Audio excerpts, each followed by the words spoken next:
इस कहानी में हम एक ऐसी लड़की को देखेंगे जिसे म्यूटेंट बना दिया जाता है। उसके आगे 1000 सैनिक एक सेकंड भी नहीं टिक सकते। उसके पास समय को रोकने तक की ताकत है। ये काम उसके लिए बिल्कुल भी आसान नहीं होने वाला, क्योंकि वहाँ उसी के जैसे काफी सारे म्यूटेंट लोग हैं। कहानी की शुरुआत सन 2077 से होती है। यहाँ हमें मेडुसा नाम की एक बहुत बड़ी कंपनी को दिखाया जाता है। इस कंपनी के अंदर लोगों के ऊपर एक्सपेरिमेंट करके उन्हें म्यूटेंट बनाया जा रहा है। ऐसे म्यूटेंट जिनके पास खास ताकतें होंगी और वो किसी से नहीं मर सकते। लेकिन फिर इस कंपनी के बारे में गवर्नमेंट को पता चल गया और उन्होंने एक लड़की एजेंट को वहां भेजा। लेकिन उन लोगों ने उस एजेंट को ही बंदी बना लिया और उसके ऊपर भी वही एक्सपेरिमेंट करने लगे। उस एजेंट का नाम चिंग था। उन्होंने उसकी बॉडी को म्यूटेंट बना दिया था। अब उन लोगों का काम था उसकी याददाश्त को मिटाना, ताकि वो जब भी उठे तो उन्हीं का साथ दे और उसे अपनी पुरानी याददाश्त कुछ भी याद न हो। लेकिन इससे पहले कि मेडुसा कंपनी उसकी यादों को मिटा पाती, वहां पर उसके साथी एजेंट पहुंच जाते हैं। वो उन कंपनी वालों को मारना शुरू कर देते हैं। एजेंट का लीडर चिंग की यादें मिटने से पहले ही उसको आजाद कर देता है। साथ ही में वो उनके कंप्यूटर के ऊपर अपना डिवाइस लगाकर उनका सारा डाटा कॉपी कर लेता है और उस डाटा को एक चिप के अंदर रख लेता है। उन सभी का काम खत्म हो चुका था। वो वहां से भागने वाले थे, लेकिन इतने में ही उनके ऊपर एक मॉन्स्टर हमला कर देता है। इस मॉन्स्टर को भी मेडुसा कंपनी ने ही बनाया था। सभी एजेंट बचने के लिए उस मॉन्स्टर पर हमला कर देते हैं। वो उसके ऊपर गोलियां चलाने लगते हैं, लेकिन उस पर गोलियों का कोई भी असर नहीं हो रहा था। वो मॉन्स्टर बहुत ही शक्तिशाली था। वो सभी एजेंट्स को बहुत ही आसानी से मारने लगता है। अब वो मॉन्स्टर उन एजेंट के लीडर को मारने के लिए बढ़ता है, लेकिन तभी उसके सामने चिंग आ जाती है। चिंग को थोड़ा थोड़ा महसूस हो रहा था कि उसके अंदर थोड़ी पावर्स आई हैं। वो छलांग मारकर उस मॉन्स्टर के सर पर बैठ जाती है और एक चाकू से उसके सर पर कई सारे वार करती है, लेकिन इससे भी उस मॉन्स्टर को खास कुछ नहीं होता। वो मॉन्स्टर चिंग के ऊपर अपने टेंटिकल से हमला करता है, लेकिन चिंग पहले से काफी तेज हो चुकी थी। वो एक तलवार से उसके सभी टेंटिकल्स को काट डालती है। अब बचे हुए एजेंट वहां से भागने लगते हैं। वो उस दरवाजे को लॉक कर देते हैं, जिससे मॉन्स्टर अंदर ही बंद हो जाता है। उन्हें लग रहा था कि वो सभी लोग बच चुके हैं, लेकिन तभी उनके सामने एक लड़की आ जाती है। ये सफेद बालों वाली लड़की का नाम कैथरीन है और ये भी एक म्यूटेंट है। उस लड़की के पास अनोखी पावर्स थी। वो सभी को हिप्नोटाइज कर देती है। वो एजेंट के लीडर के साथ फ्लर्ट कर उसे अपने वश में करना चाहती थी, लेकिन चिंग के ऊपर उसकी हिप्नोटाइजिंग पावर्स काम नहीं करती, क्योंकि वो खुद एक म्यूटेंट बन चुकी थी। वो जल्दी से भागकर अपने एजेंट साथियों को उसके हिप्नोटाइज से बाहर निकालती है। अब टीम लीडर भागकर कैथरीन के ऊपर हमला कर देता है, लेकिन कैथरीन काफी ज्यादा पावरफुल थी। वो अचानक से गायब होकर उसके सामने आ जाती है और उसे उठाकर बहुत दूर फेंक देती है। टीम लीडर को पता चल चुका था वो एक म्यूटेंट है और वो लोग उसका सामना नहीं कर सकते, इसीलिए वो उस कंपनी की चिप को चिंग को दे देता है और उससे यहाँ से भागने के लिए बोलता है। एजेंट चिंग को भगाने के लिए कैथरीन के ऊपर हमला कर देता है, लेकिन कैथरीन उसे बड़ी ही आसानी से मार रही थी। ये देखकर चिंग को बहुत ज्यादा गुस्सा आता है और वो कैथरीन के ऊपर हमला कर देती है, लेकिन कैथरीन के पास ऐसी पावर्स थी, वो किसी भी चीज को हवा में उड़ा सकती थी। वो मुस्कुराते हुए चिंग को मारने लगती है। वो एक बार पकड़ते ही चिंग को बहुत दूर फेंक देती है। उसके सामने उन सभी का कोई मुकाबला नहीं था। कैथरीन चिंग के बालों को पकड़कर उसे बहुत मारती है। उसके लिए चिंग को मारना जैसे कि एक मक्खी को मारने बराबर था। अब चिंग की हालत बहुत ज्यादा खराब हो चुकी थी। देखने से लग रहा था कि वो मरने वाली है, लेकिन तभी उसके डीएनए के अंदर कुछ बदलाव होते हैं। उसके शरीर में कुछ बदलाव होने लगते हैं। इसके बाद यहाँ क्या हुआ यह हमें नहीं दिखाया जाता। सीन शिफ्ट होता है और हमें मेडुसा कंपनी का मेन हेड दिखाया जाता है। यहाँ हमें मेडुसा कंपनी के मैनेजर को दिखाया जाता है। उसने चिंग के लीडर को किडनैप करके रखा हुआ था। वो उससे चिंग के बारे में पूछ रहा था, लेकिन एजेंट चिंग के बारे में उसे कुछ भी नहीं बताता। अब वो उससे उसकी कंपनी की चिप के बारे में पूछता है, लेकिन एजेंट उसकी किसी भी बात का जवाब नहीं देता। इस बात से गुस्सा होकर मैनेजर उसे बहुत मारता है और उसे जान से मार डालता है। अब सीन शिफ्ट होता है और हमें चिंग को दिखाया जाता है। उसकी आंख खुलती है और वो देखती है वो एक अनजान घर में लेटी हुई थी। उसके सामने उस घर में एक लड़का बैठा हुआ होता है। चिंग को होश आते ही वो लड़का चिंग के पास आने लगता है। वो चिंग को अपने बारे में बताता है, लेकिन चिंग को अचानक से गुस्सा आ जाता है। वो एक हाथ मारती है और वो लड़का बहुत दूर जाकर गिरता है। इससे हमें पता चलता है कि चिंग की पावर्स भी बढ़ चुकी हैं। अब चिंग उस घर से बाहर भाग जाती है। वो लड़का भी उसके पीछे पीछे आने लगता है। चिंग उस शहर को बड़ी ही अजीब तरीके से देख रही थी, यानी कि वो अपनी याददाश्त भूल चुकी थी। मेडुसा कंपनी उसकी याददाश्त मिटाने में कामयाब हो गई थी। तभी चिंग के पास वो लड़का आ जाता है। वो चिंग को समझाने की कोशिश करता है, लेकिन चिंग उसकी गर्दन पकड़ लेती है। तभी एक वर्कर वहाँ सीढ़ी पर से गिर जाता है, लेकिन उसके गिरने से पहले ही चिंग अपनी पावर से उस जगह को फ्रीज कर देती है। वो समय को रोक देती है। ये सब कैसे हुआ उसे भी समझ नहीं आता, लेकिन अब वो भागकर उस वर्कर को बचा लेती है। यानी कि चिंग के अंदर ये पावर भी आ चुकी थी कि वो कुछ सेकंड के लिए वक्त को रोक सकती थी। लेकिन अब क्योंकि उसने अपनी पावर्स को यूज किया था, इसीलिए मेडुसा कंपनी को उसकी लोकेशन मिल जाती है। कंपनी उसके पास तुरंत ही अपने बहुत सारे आदमी भेजती है वो सभी चिंग के ऊपर हमला कर देते हैं। चिंग उन सभी से लड़ने लगती है और चिंग को महसूस होता है कि वो पहले से बहुत ज्यादा पावरफुल हो चुकी है। वो उन सभी को बड़ी ही आसानी से मारने लगती है। चिंग को अपनी एक और पावर के बारे में पता चलता है, वो टेलीपोर्ट कर सकती थी, यानी कि वो गायब होकर दूसरी जगह पर जा सकती थी। वो अपनी टेलीपोर्टेशन की पावर का यूज कर उन सभी को मारने लगती है। उसके एक एक घुसे में इतनी पावर आ चुकी थी कि उसके सामने कोई भी नहीं टिक पा रहा था। अब चिंग उन सभी को बड़ी ही आसानी से मार डालती है। वो लड़का चिंग के पास आता है, वो चिंग को अपने साथ चलने के लिए बोलता है, लेकिन चिंग उसके साथ जाने के लिए मना करती है। वो लड़का अपना कार्ड निकालता है और उसे बताता है कि वो एक पुलिस ऑफिसर है, इसीलिए चिंग को ना चाहते हुए भी उस लड़के के साथ जाना पड़ता है। दूसरी साइड हमें मेडुसा कंपनी के मैनेजर ली को दिखाया जाता है। उसे पता चल चुका था कि उसके सारे सोल्जर्स को चिंग ने मार डाला है। तभी वहाँ पर हमें एक और लड़की को दिखाया जाता है, इसका नाम एंजेला है और ये ली की जगह मैनेजर बनना चाहती है। वो ली का मजाक उड़ाने लगती है कि किस तरीके से चिंग ने उसके सभी भेजे हुए लोगों को मार डाला। दूसरी साइड हमें जॉन को दिखाया जाता है, वही लड़का जो पुलिस ऑफिसर है। अब वो चिंग की मदद करने का फैसला लेता है। वो चिंग की याददाश्त को वापस लाने में उसकी मदद करेगा।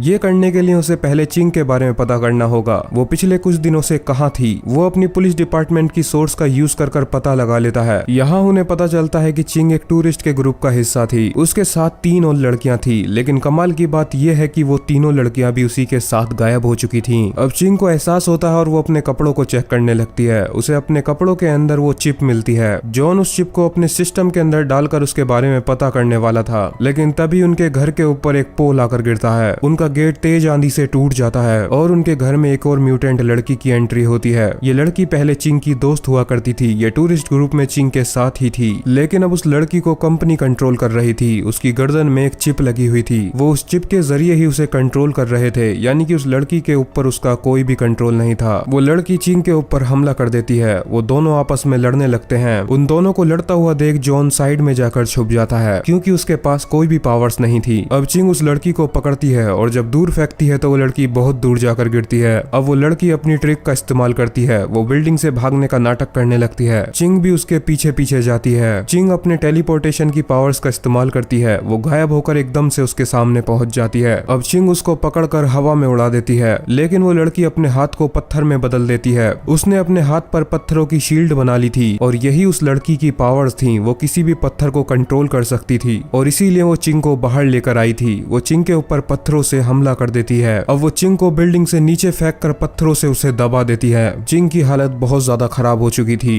तभी वहाँ पर जॉन पहुंच जाता है। जॉन चिंग को बचाने के लिए चिप लड़की को दे देता है, लेकिन तभी चिंग के हाथ पर एक काउंटडाउन चलने लगता है। उसका परसेंटेज बढ़ने लगता है। दरअसल में चिंग के हाथ पर जो परसेंटेज लिखा हुआ था उससे पता चलता है कि चिंग के अंदर कितनी पावर्स बढ़ चुकी हैं। अब चिंग के अंदर 22% से पावर बढ़ चुकी थी। वो जब भी जख्मी होती थी उसकी पावर्स और ज्यादा बढ़ती थी। चिंग की पावर्स इतनी ज्यादा बढ़ जाती हैं कि उस जगह पर एक तूफान आता है। वो लड़की बहुत दूर जाकर गिरती है। वो लड़की चिंग के ऊपर अपने पत्थर वाले हाथ से पंच मारती है, लेकिन चिंग भी अपने पंच को उसके हाथ पर मारती है। चिंग की पावर्स इतनी ज्यादा बढ़ चुकी थी कि उस लड़की के हाथ के पत्थर टूट जाते हैं। अब चिंग की पावर कई हद तक बढ़ चुकी थी। वो उस लड़की को बड़ी ही आसानी से मारने लगती है। चिंग उस लड़की को मारने वाली थी, लेकिन वो रुक जाती है। लेकिन मेडुसा कंपनी उसकी गर्दन में लगी चिप के मदद से उसे मार डालते हैं, क्योंकि वो लड़की मिशन में फेल हो चुकी थी। अब चिंग भी बेहोश होकर जमीन पर गिर जाती है, लेकिन तभी वहाँ पर जॉन पहुंच जाता है। दूसरी साइड में मेडुसा कंपनी के अंदर ली को दिखाया जाता है। वो एंजेला का मजाक उड़ा रहा था, क्योंकि एंजेला ने ही उस लड़की के गर्दन में चिप डालकर उसे चिंग से लड़ने के लिए भेजा था और वो भी इस काम में नाकामयाब हो चुकी थी। वो दोनों मैनेजर आपस में बहस करने लगते हैं, लेकिन तभी उन्हें कंपनी का ओनर डांटता है। हमें कंपनी के ओनर की शक्ल नहीं दिखाई जाती, लेकिन वो अपने मैनेजर से बोलता है कि उसे जल्द से जल्द वो चिप चाहिए, चाहे इसके लिए एंजेला को खुद जाकर वो चिप क्यों न लानी पड़े। दूसरी साइड जॉन चिंग को लेकर एक अंडरग्राउंड हॉस्पिटल में जाता है। वहाँ डॉक्टर चिंग के अंदर एक इंजेक्शन लगाती हैं, जिसके बाद उसकी कंडीशन थोड़ी ठीक होने लगती है। अब चिंग की याददाश्त धीरे धीरे वापस आने लगी थी। वो जॉन को उस लैब में लेकर जाती है। वहाँ जाते ही उसकी याददाश्त और ज्यादा ताजा हो जाती है। वो जॉन को बताती है उसे याद आ चुका है कि उसे एक सफेद बालों वाली लड़की ने पकड़ लिया था, जिसके बाद उसके ऊपर एक्सपेरिमेंट किए गए। अब चिंग को वो जगह भी याद आ चुकी थी जहाँ उसके ऊपर एक्सपेरिमेंट किए गए थे। वो लैब के अंदर जाकर एक सीक्रेट दरवाजे को खोल देती है और ये वही जगह है जो हमें मूवी के स्टार्टिंग में दिखाई गई थी। अब चिंग को याद आता है कि वो एक एजेंट है। उसके कंपनी के ओनर ने उसे एक मिशन दिया था। उस मिशन के अंदर उसे उस चिप को कंपनी के ओनर तक पहुंचाना था। जॉन और चिंग उस जगह की तलाशी करने लगते हैं, लेकिन तभी उनके सामने एक बड़ी सी स्क्रीन चालू हो जाती है। एंजेला बोलती है अगर उन्होंने उस चिप को उसके हवाले नहीं किया तो वो मासूम लोगों को मार डालेगी। उस चिप को उन्हें वापस करने के लिए 1 घंटे का समय दिया जाता है, लेकिन चिंग को उन लोगों के मारे जाने की कोई भी परवाह नहीं थी। वो उस लैब से और भी सबूत इकट्ठा करने लगती है, क्योंकि चिंग को अपना मिशन याद आ चुका था। उसे अपने कैप्टन तक इस सारी जानकारी पहुंचानी थी। जॉन उसे समझाने की कोशिश करता है, अगर उसने ऐसा किया तो काफी सारे मासूम लोग मारे जाएंगे, लेकिन चिंग को इन बातों से कोई भी फर्क नहीं पड़ता। जॉन को इस बात पे बहुत ज्यादा गुस्सा आता है। चिंग उसे छोड़कर जा चुकी थी, लेकिन जॉन अभी भी उन लोगों को रोकने का प्लान बनाने लगता है। जॉन को पता था कि वो उन कंपनी वालों से नहीं भिड़ सकता, क्योंकि वो सभी म्यूटेंट हैं और जॉन के अंदर तो कोई भी पावर नहीं है, लेकिन फिर भी वो उनका मुकाबला करने के लिए तैयार था। दूसरी साइड चिंग अपने कैप्टन के पास पहुंच जाती है। वो उस चिप को अपने कैप्टन को दे देती है। उसने अपना मिशन पूरा किया था।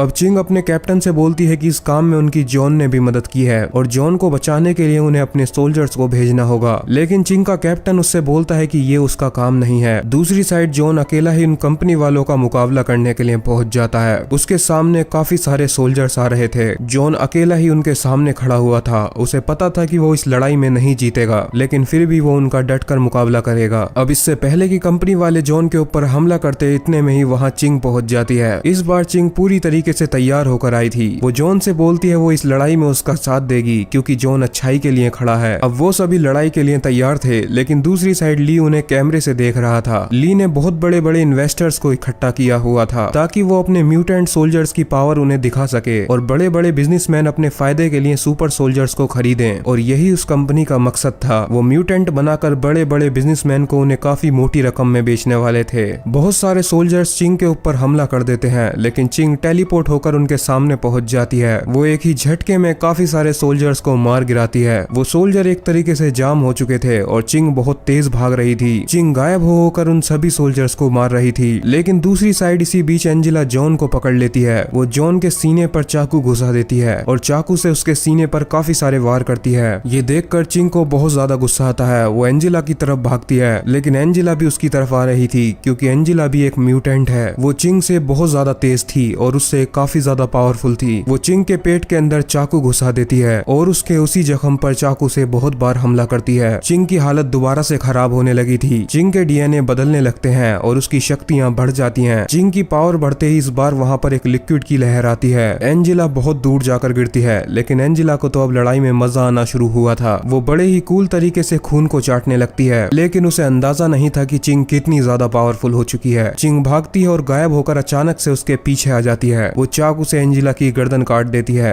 और एंजेला भी मर जाती है। लेकिन दूसरी साइड जहां काफी सारे बिजनेसमैन उनकी लड़ाई देख रहे थे, ये देखकर वो गुस्सा हो जाते हैं। एक आदमी ली से बोलता है ऐसे सोल्जर्स का क्या फायदा जो आसानी से मारे जा सकें, लेकिन ली उस आदमी को बिना टच करे ही उठाकर दूर फेंक देता है। यहाँ हमें पता चलता है कि ली भी एक म्यूटेंट है। दूसरी साइड चिंग जॉन को अपनी गोदी में रख लेती है। जॉन की हालत बहुत ज्यादा खराब थी। वो चिंग की गोद में ही दम तोड़ देता है। ये देखकर चिंग को बहुत ज्यादा गुस्सा आ चुका था। वो सीधे मेडुसा कंपनी के हेडक्वार्टर पहुंच जाती है। वहाँ चिंग के ऊपर काफी सारे सोल्जर्स हमला करते हैं, लेकिन चिंग इतनी ज्यादा पावरफुल हो चुकी थी कि वो एक ही झटके में सभी को मार डालती है। अब वो सीधा ली के पास पहुंच जाती है। ली भी एक म्यूटेंट था। उसके पास पावर्स थी। वो बिना किसी चीज को छुए ही उसे उठा सकता था। वो चिंग को मारने लगता है। वो चिंग को उठाकर बहुत दूर फेंक देता है, यहाँ तक कि उसे चिंग को पकड़ने की भी जरूरत नहीं थी। वो चिंग को अपनी पावर से हवा में ही उड़ा देता है। वो चिंग को बहुत ज्यादा मारता है, जिससे चिंग की हालत दोबारा खराब हो चुकी थी। अब उसकी पावर्स और भी ज्यादा बढ़ जाती हैं। अब वो इतनी तेजी से टेलीपोर्ट हो रही थी कि ली को वो दिखाई ही नहीं दे रही थी। ली को कुछ भी समझ नहीं आता, लेकिन इतने में ही चिंग उसे उठाकर दूर फेंक देती है। ली बहुत सारे कांच के टुकड़ों को अपने कंट्रोल में कर लेता है और उससे चिंग के ऊपर हमला करता है, लेकिन चिंग बहुत ज्यादा तेज थी। वो ली के सर पर एक चाकू घुसा देती है और ली भी मर जाता है। और कमाल की बात ये थी कि अभी तक चिंग के अंदर सिर्फ 50% पावर्स आई थी। अपना काम खत्म कर चिंग जॉन के घर पहुंचती है। वहाँ उसे जॉन की काफी ज्यादा याद आ रही थी, लेकिन तभी अचानक से चिंग के सामने जॉन आ जाता है। वो अभी भी जिंदा था और हमें पता चलता है कि जॉन भी किसी तरीके से एक म्यूटेंट बन चुका है। अब जॉन और चिंग कसम खाते हैं कि वो अपनी पावर्स का गलत इस्तेमाल नहीं करेंगे। वो इसकी मदद से इंसानियत को बचाएंगे, लेकिन उन्हें यह अंदाजा नहीं था कि उस कंपनी का ओनर तो अभी भी जिंदा था, यानी कि मेन विलन का आना अभी भी बाकी है। और साथ ही में चिंग ने तो अभी तक अपनी सिर्फ 50% पावर्स का ही इस्तेमाल किया था। तो क्या होगा जब चिंग अपनी 100% पावर्स का इस्तेमाल करेगी? यहीं पर यह मूवी का एंड हो जाता है।